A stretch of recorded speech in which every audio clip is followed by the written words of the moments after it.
ಪಹಲ್ಗಾಮ್ನಲ್ಲಿ ಉಗ್ರರ ಕೃತ್ಯಕ್ಕೆ ಬಲಿಯಾದಂಥವರಿಗೆ ಮುಸ್ಲಿಂ ಸಮುದಾಯ ಒಂದು ರೀತಿ ಅವರ ಪರವಾಗಿದ್ದೇವೆ ಎನ್ನುವ ಸಂದೇಶವನ್ನು ರವಾನೆ ಮಾಡಿದೆ. ಪಹಲ್ಗಾಮ್ನಲ್ಲಿ ಉಗ್ರರ ಕೃತ್ಯಕ್ಕೆ ಮುಸ್ಲಿಂ ಸಮುದಾಯ ಖಂಡಿಸಿದೆ. ಈ ಹತ್ಯೆಯನ್ನು ಖಂಡಿಸಿ ಬಳ್ಳಾರಿಯಲ್ಲಿ ಮುಸ್ಲಿಂ ಸಮುದಾಯ ಪ್ರತಿಭಟನೆ ಮಾಡಿದೆ. ಪಹಲ್ಗಾಮ್ ಹತ್ಯಾಕಾಂಡವು ಮನ ಕಲಕುವಂಥ ಘಟನೆಯಾಗಿದೆ.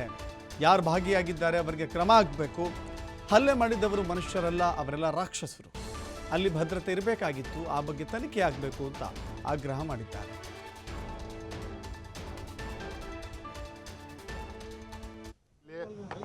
ಮುಸ್ಲಿಂ ಸಮಾಜದ ಎಲ್ಲ ಮಸೀದಿಯ ಮುತವಲ್ಲಿಗಳಿರ್ಬೋದು, ಪೇಶ್ಮಾಮ್ ಇರ್ಬೋದು, ಉಲೇಮಾ ಇರ್ಬೋದು, ಹುಫಾಜ್ ಇಕ್ರಾಮ್ ಇರ್ಬೋದು, ಜೊತೆಯಲ್ಲಿ ನಮ್ಮ ಎಲ್ಲ ಮುಸ್ಲಿಂ ಕಾರ್ಪೊರೇಟರ್ಸ್ ಹಾಗೂ ಎಲ್ಲ ಮುಸ್ಲಿಂ ಮುಖಂಡರು ಸೇರಿ ಇವತ್ತು ಮೊನ್ನೆ ತಾನೇ ಜಮ್ಮು ಕಾಶ್ಮೀರ ಪಹಲ್ಗಾಮಲ್ಲಿ ಏನೊಂದು ಅಹಿತಕರ ಘಟನೆ ನಡೆದಿದೆ ಅದರ ವಿರೋಧ ಒಂದು ಮನವಿ ಪತ್ರ ಕೊಡೋಕೆ ಬಂದಿದ್ದೀವಿ. ನಾವೆಲ್ಲರೂ ಸೇರಿ ಖಂಡಿಸ್ತಿದ್ದೀವಿ.